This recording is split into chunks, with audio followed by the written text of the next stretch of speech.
Okay, with this I'll come up to the metabolic diseases, and we have a very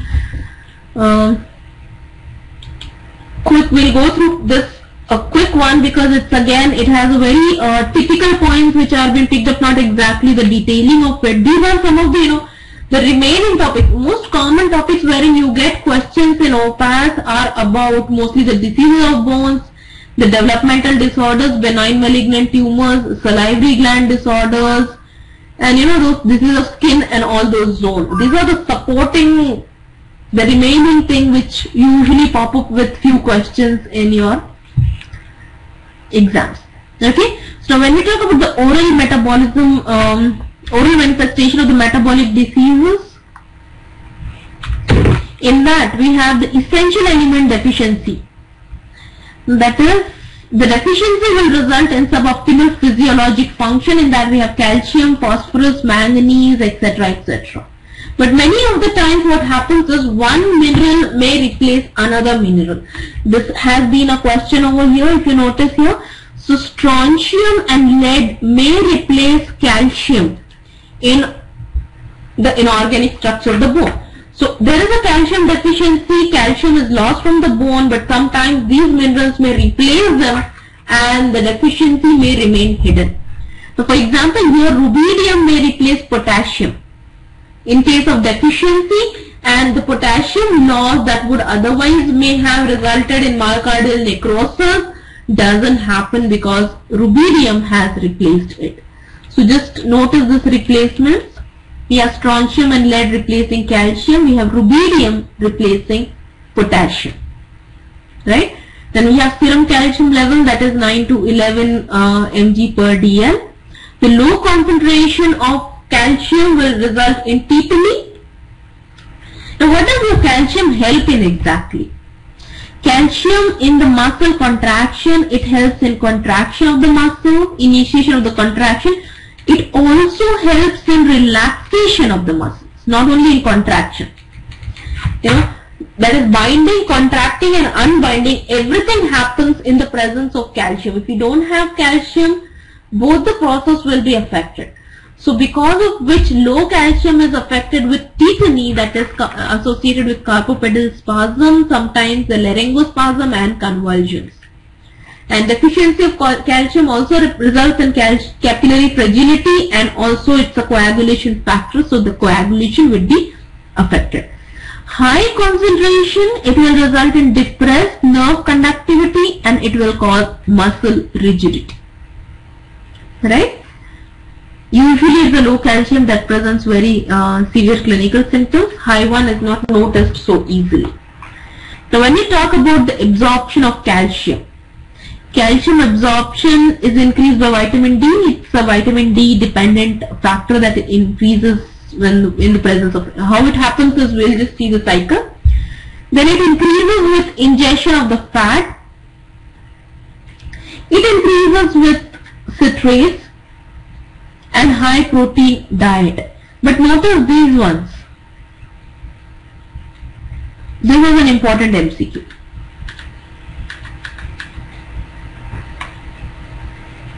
Yes, we have two signs.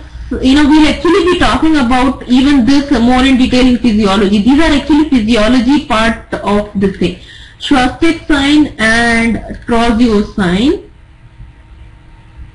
Schwastek sign, because in tetany there is spasm of the muscles. If you tap the muscles lightly, there will be contraction of the facial muscles, and that's what is the Schwastek sign.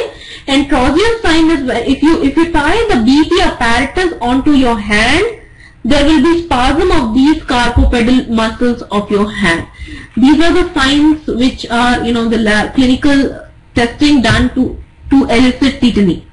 Right? Now when we talk about the absorption, again calcium absorption, it is influenced by parathyroid, it is influenced by calcitonin, and all these hormones actually affect the ingestion, the balance of the calcium through vitamin D. Okay, again the detailing and the cycle will go ahead with calcium in when we read parathyroid in physiology. Okay, right now what you need to know is it is increased with vitamin D, fat, citrates and high protein diet. But more than what increases it, what is more important is what decreases it. It's the phytic acids in the cereal and oxalic acid in the spinach. And these have been the MCQs.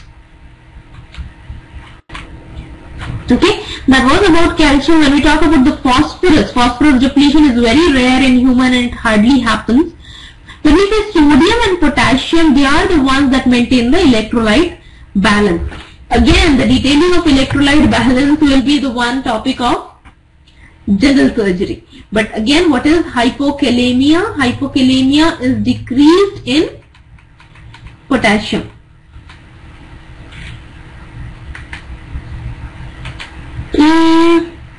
Voice break. It shouldn't be there now.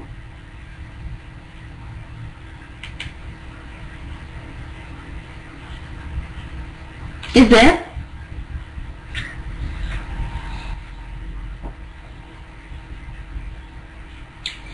Yeah, potassium. I was thinking, Madhu, what is pot? Okay. Yes, hypokalemia is less potassium. And that results in decreased muscular irritability, muscle weakness, reduced or absent reflexes, etc. And that is decrease in potassium concentration. Then when we talk about the trace elements, in that we have copper.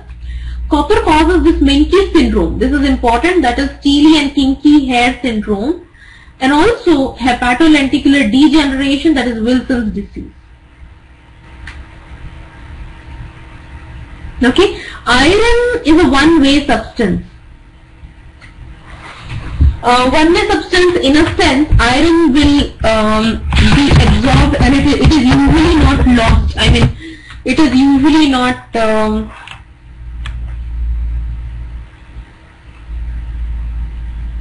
okay.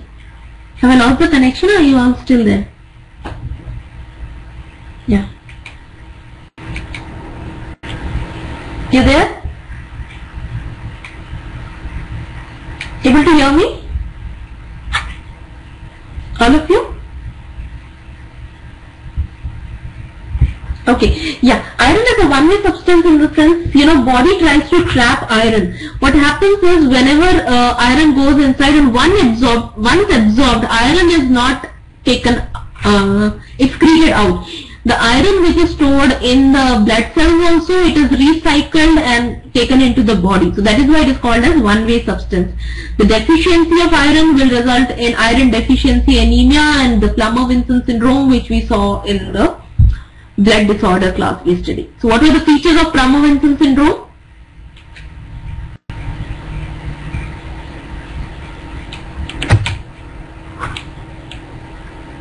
Esophageal webs. What was that name that was, typically given to Plummer-Vinson syndrome because of not able to eat? Some kind of dysphagia.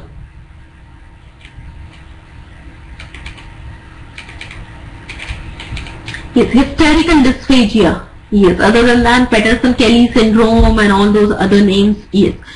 Then iron overload, that was deficiency. Now when we talk about the iron overload, it may result in hemoglobin, it happens in hemoglobinopathies such as sideroblastic anemia, thalassemia, because there is a lot of breakage of the RBCs, and since the RBCs are breaking, a lot of iron is released, and that may result in iron overload. Also it is seen in Bantu siderosis. Now, Bantu siderosis is a condition wherein people drink a beer that is fermented in pots, the homemade pot, iron pot, and this beer is too much, it has a lot of content of iron. Yes. So that is Bantu siderosis. Then orally if you see, sore tongue. All the iron disorders, either this way or that way. Either it's an overload or a deficiency, you see sore tongue in that. Okay.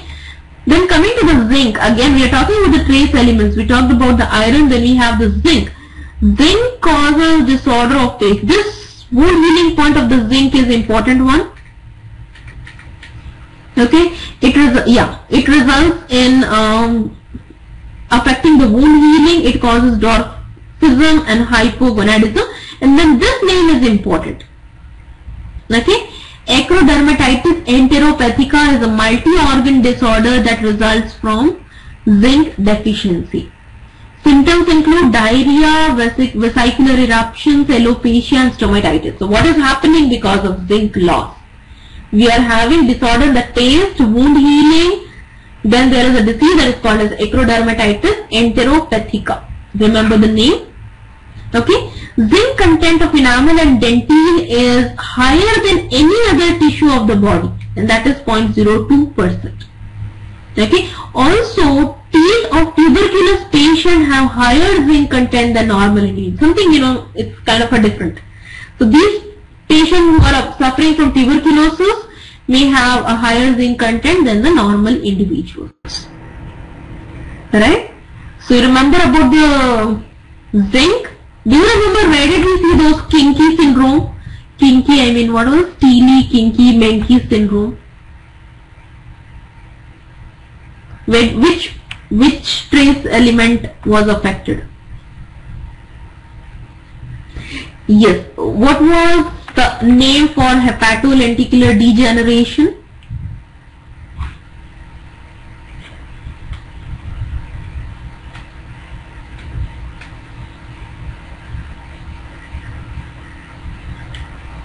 Yes, the Wilson's disease. And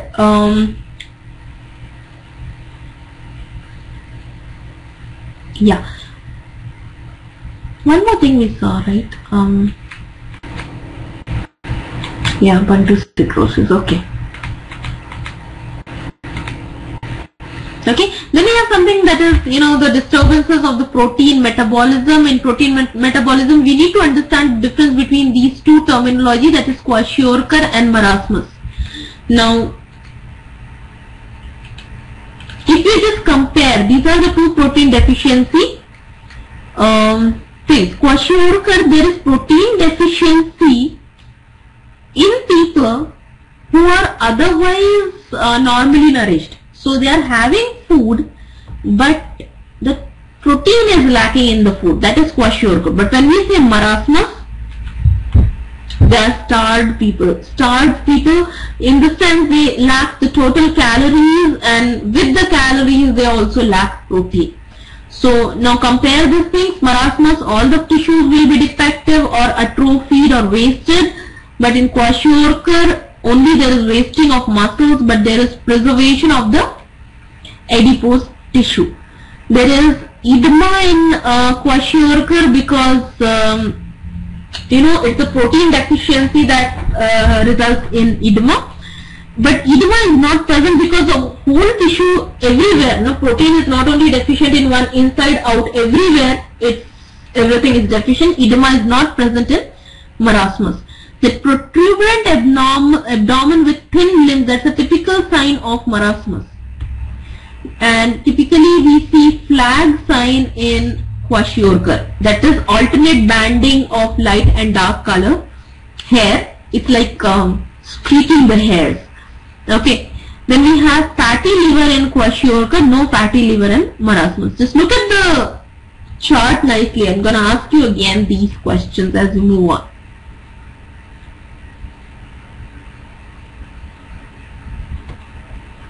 Okay, one nice look.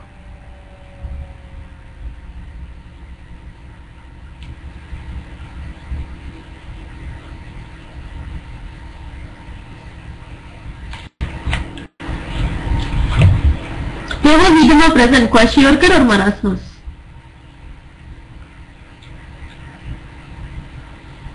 Where was edema?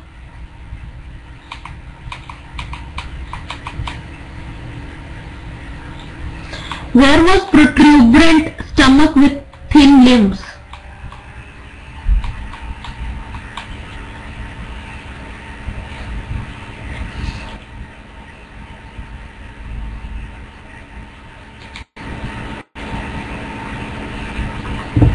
Yes. I'll not go into amyloidosis, that we'll be covering in general path better, here it's a little vague. We'll go ahead with porphyria. Porphyria, it is an inborn error of porphyrin metabolism that is characterized by overproduction of uroporphyrin and related substance. Again, on the porphyria also we'll be dealing again in general path. But when we talk about the classification, porphyria, in that we have erythropoietic porphyria, that is a congenital. They typically characterize the excretion of red urine. Red urine is seen in porphyria. That is an MCQ. Okay. Also, the vesicular eruptions contain a fluid that has red fluorescence. Even this is an MCQ. Okay. Porphyrin may get deposited in the teeth, and even the teeth may give red fluorescence. So everything is fluorescing red in porphyria. Right? Where did we see RH hump?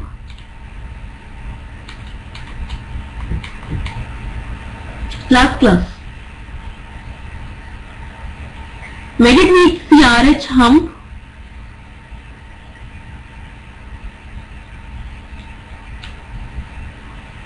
Yes, erythroblastosis fetalis. Yes. RH incompatibility, correct. That was erythropoietic. Then we have hepatic porphyria. When we say hepatic porphyria, that is a multisystemic disorder of 4 subclasses. In that we have acute intermittent porphyria, porphyria variegate. Yes, guys. Porphyria cutanea tarda and hereditary coproporphyria. Not much significant over here. Then we have mucopolysaccharidosis. Again, these disorders are better covered in general path, but we'll still go. Hurler syndrome is the one prototype. There are few terms which are typically in OPAT, which you have to notice in here. Hurler syndrome, there is excessive accumulation of chondroitin sulfate and heparin sulfate in the tissue. Okay. When you look at the features, it's a large head, prominent forehead, saddle nose, wide bridge, hypertelorism, bushy eyebrows, thick lips, etc. It's like a gross features. There is progressive corneal clouding. That's a very classical manifestation of Hurler syndrome. Look at this. Okay. Yeah. So do you remember the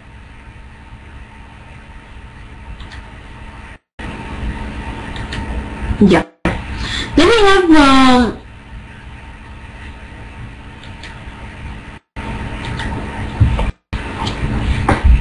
here it is continuing the features. You know, it was all broadened, and again the mandible is broad, teeth are small, gingival hyperplasia. Yeah, these are the things. The fibroblasts, they have typical clear cells or Gorgile cells. Okay, if you are using a scribble paper, just scribble these cells for one time. We are talking about the Hurler syndrome, mucopolysaccharidosis, and the accumulation was of chondroitin sulfate, right? And classic manifestation was corneal clouding.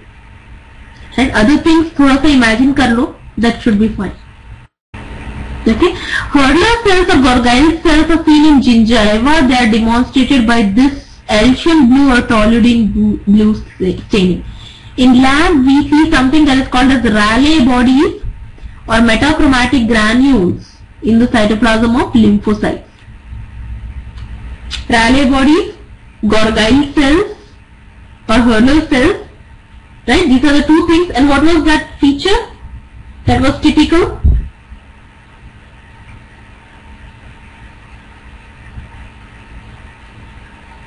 Corneal clouding, yes. And what exactly is the deficient in the disorder? What is the substance that is deficient in the disorder?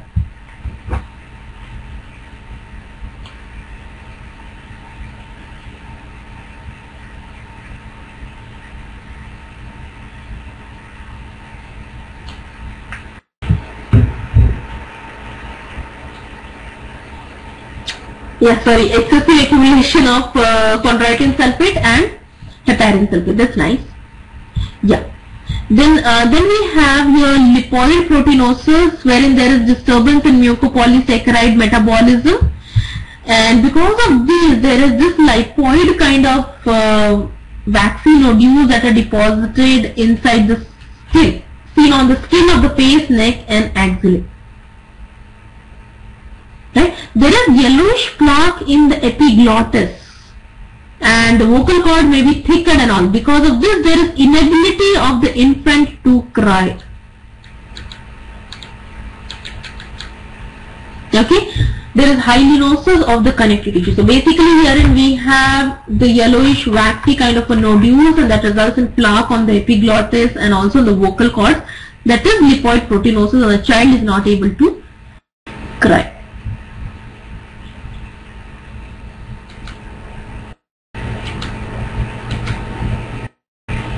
Okay, then we have disturbances in the lipid metabolism.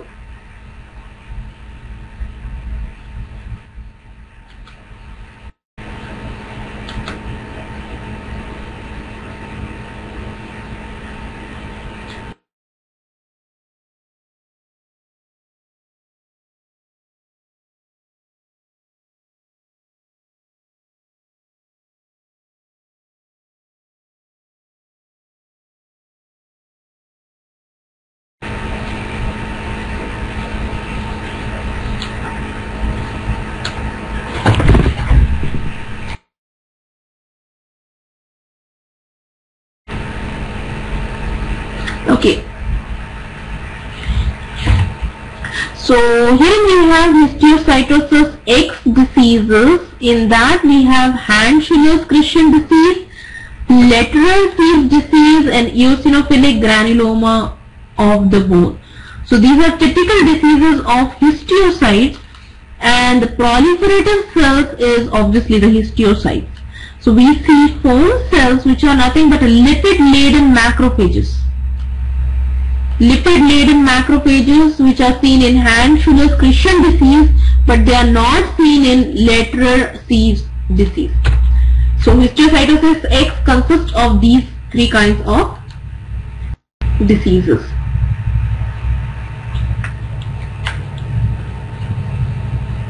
Okay, then we have Gaucher's disease. Gaucher's disease is an autosomal recessive lipid disorder. There is kerosene deposited throughout the RES. An enzyme that is deficient is glucocerebroside. Okay, now there is a lipid cell histiocytes. These cells have typical crumpled silk cytoplasm. Now where did we see the cells, Gaucher cells before? Gorgine cells, sorry. Where did we see the Gorgine cells?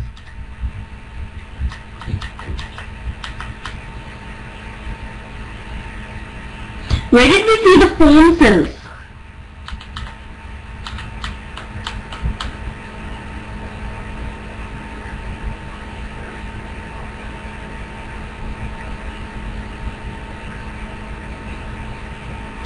Yes, and which disease was where the foam cells not present?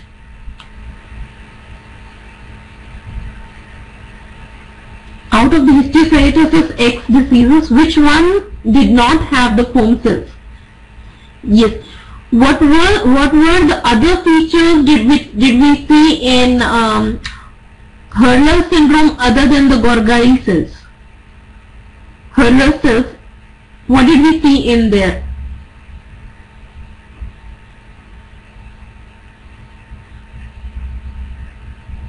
Okay, saddle nose and all those things. Okay, there was one more histologic feature associated with it. The Rayleigh bodies. Yes, that's what I was asking. Yes, thick lips, corneal clouding, all those things were there. Can you tell me how was the shape of the mandible in Hurler syndrome?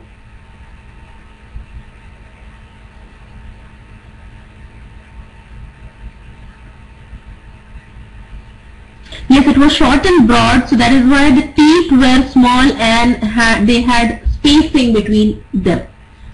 Yes. Then you have Niemann-Pick disease. Niemann-Pick disease, there is deficiency of sphingomyelinase and there is a lot of storage of sphingomyelin. There is abnormal accumulation of sphingomyelin and the cells are foamy lipid-laden cells. They are positive for cholesterol. Okay. Gaucher cells are not positive for cholesterol, but Niemann-Pick disease cells are positive for cholesterol. They are also weakly positive for alkaline phosphatase. What was the accumulation in the Hurler syndrome?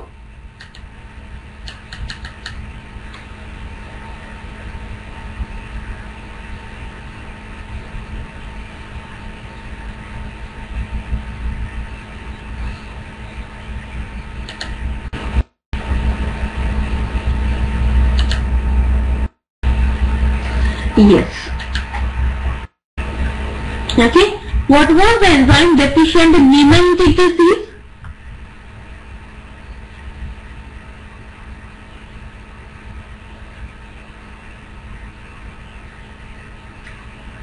What was the enzyme deficient in Gaucher's disease?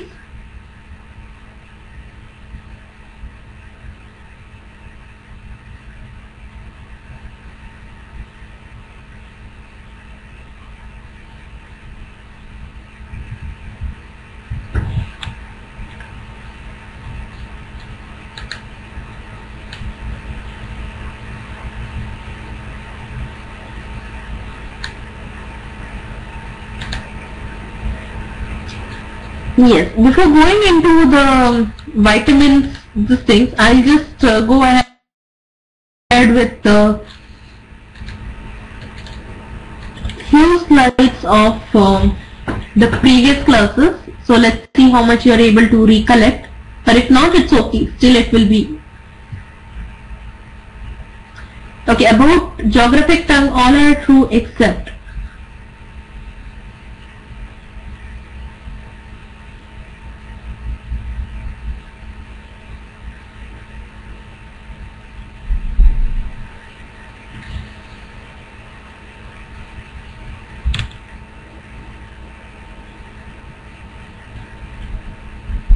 Yeah, come on, others.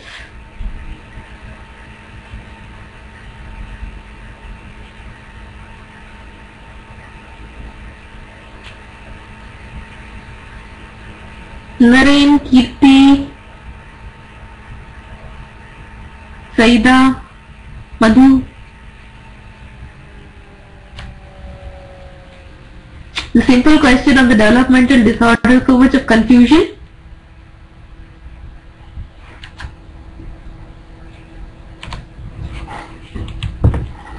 Okay, even this thing shows the presence of Monroe's abscesses. Otherwise, where do we see Monroe's abscesses? That's what confused you to think of D. Yeah, we mostly see, yes, in psoriasis. That was a very typical finding there about the Monroe's abscesses. But Monroe's abscesses are also seen in benign migratory glossitis, right? But there is a depapillated mucosa. Now actually see, now if you come back here, this psoriatiform mucositis, these two,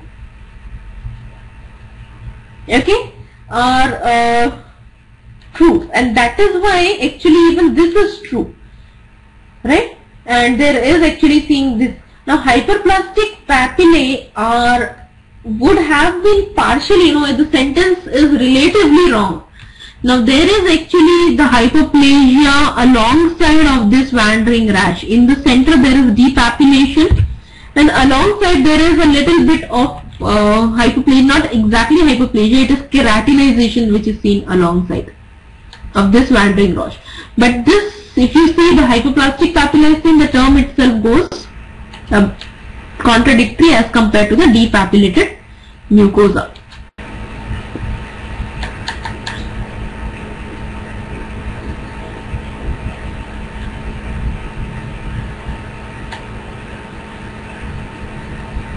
Yes, when we talk about the Staphnase bone cyst, its location is same as, where we have the mandibular salivary gland, so that is below the inferior alveolar canal, and this is usually used in comparison with a cyst that is called as traumatic bone cyst, that is above the canal. Yes.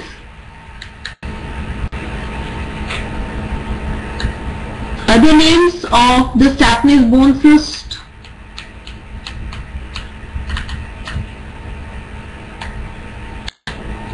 Yes, even torus is mostly above the canal.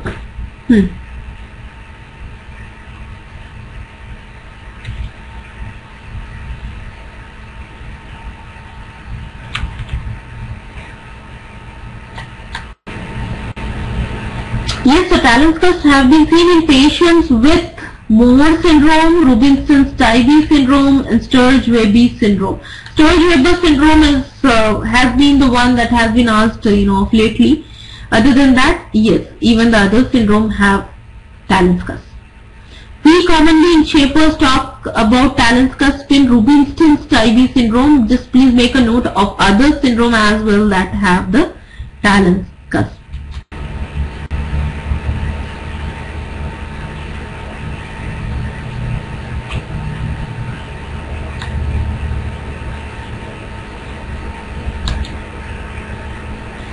Now herein if you see, the first two statements help you to go with all of the above, even if you don't know whether it has large pulse chambers or not. It is a bull-like teeth and seen in Klinefelter syndrome.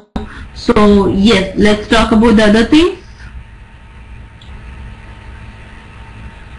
Okay, mild, moderate, hopefully you all know this. The syndromes that are associated with taurodontism are Klinefelter's, orofacial digital, Rapp-Hodgkin syndrome and cranioectodermal syndrome as well. So these are the syndromes associated with it. Turner's teeth are seen in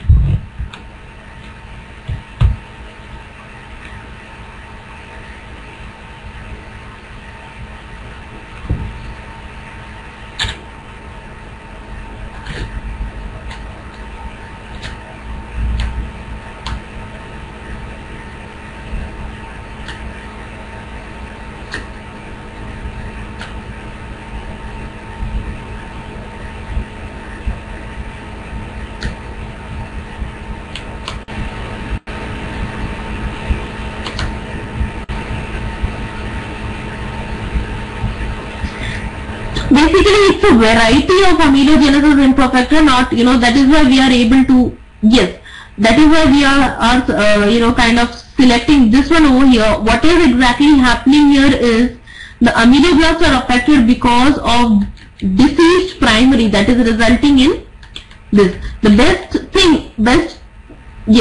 one would be enamel hypoplasia or focal hypoplasia.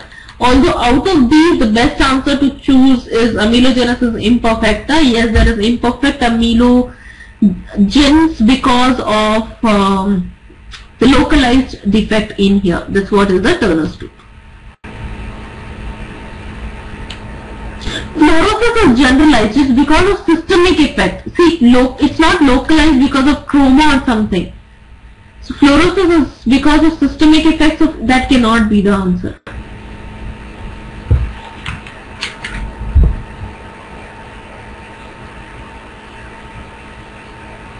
Yes, that is also enamel hypoplasia. You're right, Kirti. Even fluorosis will result in enamel hypoplasia, but that won't be Turner's surely. One type of enamel hypoplasia that is local is the Turner's.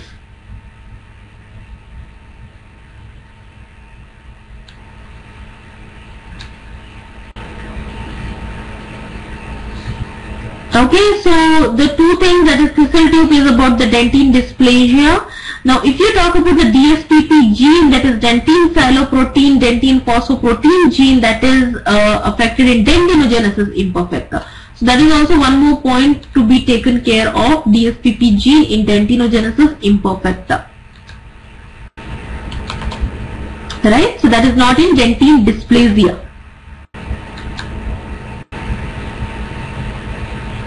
Then we have Klestad cyst.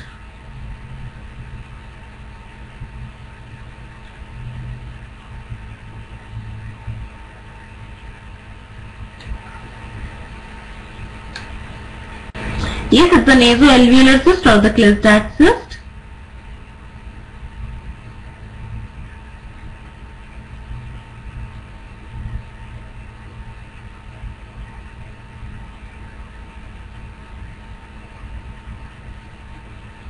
Okay, the line of fusion of the Klestad cyst is maxillary, median laser and lateral nasal process. Do you remember the line of fusion of globulomaxillary cyst?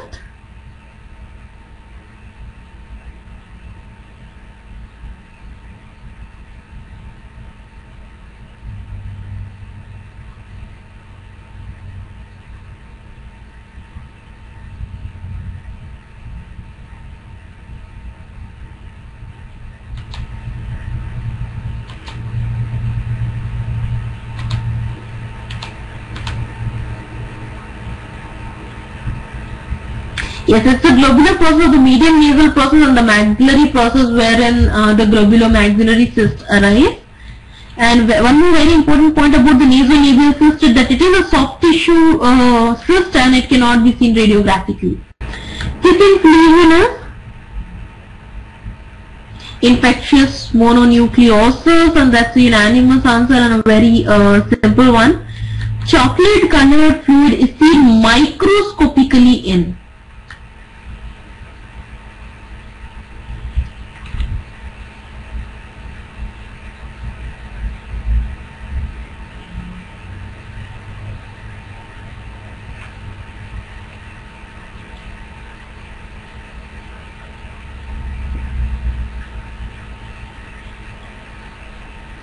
Yes, it's papillary cystadenoma lymphomatism. Can you tell me other name of this?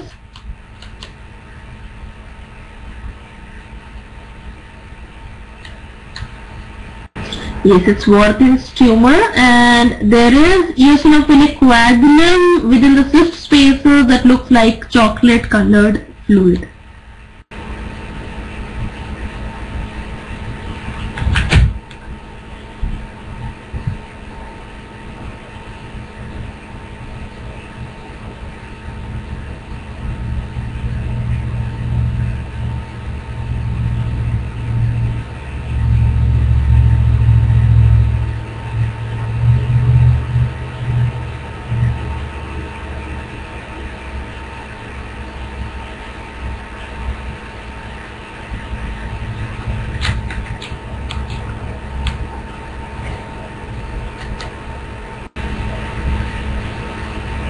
So Mikulicz disease characterized by abnormal enlargement, dry mouth, dry eyes, etc.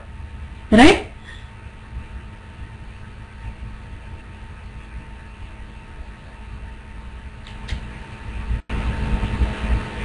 Kuttner's tumor. Here you have a term that is called as Kuttner's tumor, that is nothing but chronic sclerosing sialadenitis. That is a benign inflammatory condition that results in hardening of the gland, and that presents as a hard mass and looks like a mimic. It mimics the malignant neoplasm. That is what is the Kuttner's tumor.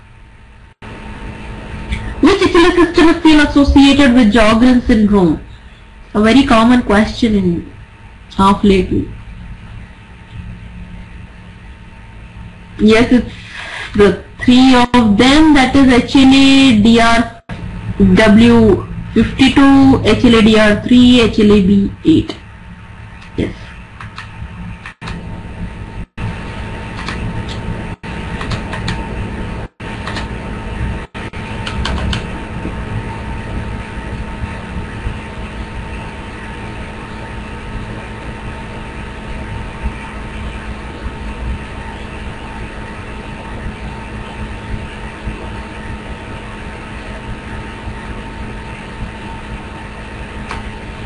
Yes, Gorlin cyst is the calcifying odontogenic cyst.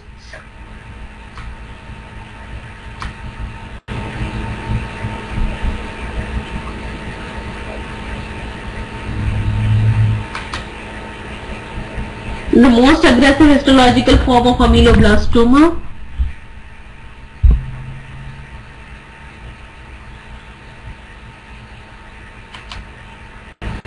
Yes, it's the granular cell type, and if you notice, the follicular type is the most common, and wherein we see the cyst formation. Right? Acanthomatous type, we see the keratin pearls, and the most aggressive is the granular cell type. The rarest one is the basal cell type. Right? One more point to be noted: ameloblastoma is a radio-resistant tumor.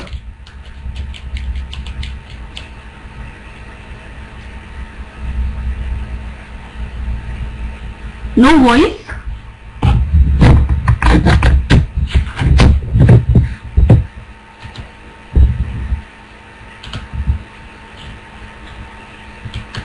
It's fine. Pratap, we are at the end of this, and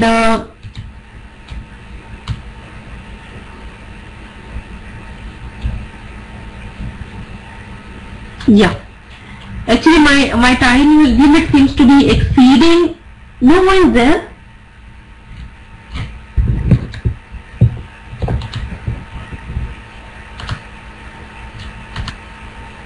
Okay, now you feel the voice.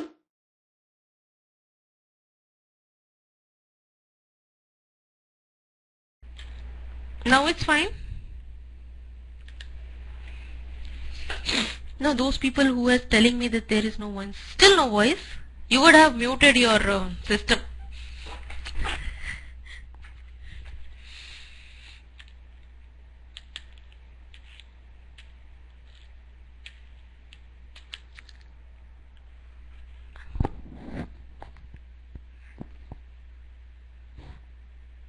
Okay, now able to hear me?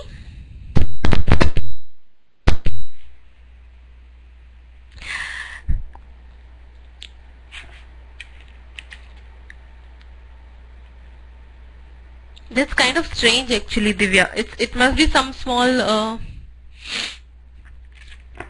this setting, system setting.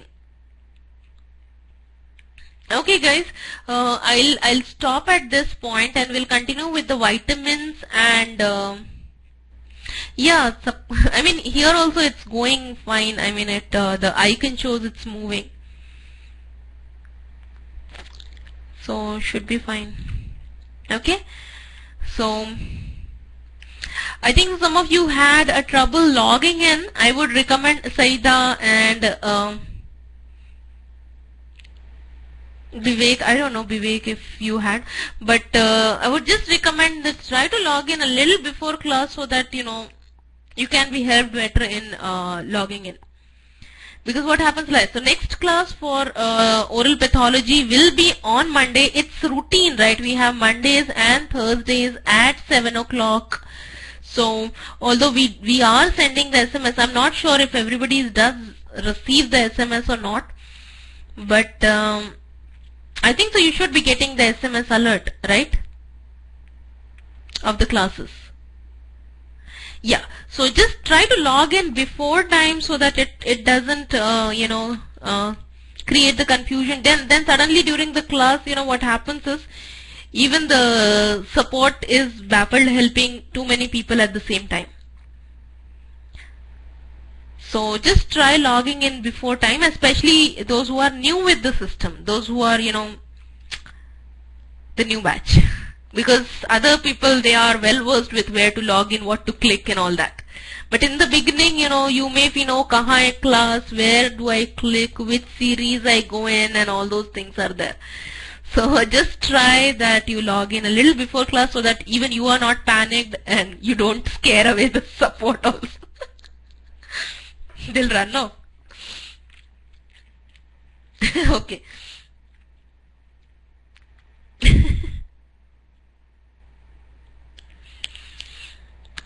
Anyways, okay, so no issues, it happens, so whatever are the things, just get in touch. Read the OPATH. OPATH is like memory based stuff. It will need a lot of revision. So read MCQs. Only MCQs would do. Just back refer the things while you read and try to cross relate the things. Try to make different combinations of tables. Okay, don't stick to the traditional way. Try to think of innovative. If you people believe in carrying flashcards, that is also one of the very good ways to go ahead with. You can just buy a bundle of cards, empty cards, and just make the flashcards for yourself. While you're doing it, don't sit and one day you start making flashcards. Flashcards and stickies are something that you don't make it as a project. They are a side business. So when you're reading and you come across something tough, you make a note of it here, make a note of it there, and that way. So it's not that specially you sit on one day and start making flashcards. It doesn't work out that way. Okay? So it's while you're regular reading, and do follow your normal marking pattern. That's very important, because for those who have not seen this thing, that lecture wherein we discussed how to prepare and all those things, so they can just have a look at those slides and just follow that pattern. It will take a while for you to get used to it, but once you get used to it, it will save a lot of time later. So just follow that pattern of marking and studying. Okay? Be sincere, put up a little bit efforts, little bit more than what you do the first day. Compete yourself every other day. Okay? Beat yourself every other day. Beat means not beating. I mean, whatever you did the last day, every other day try to do something better than that. You will feel better. Okay?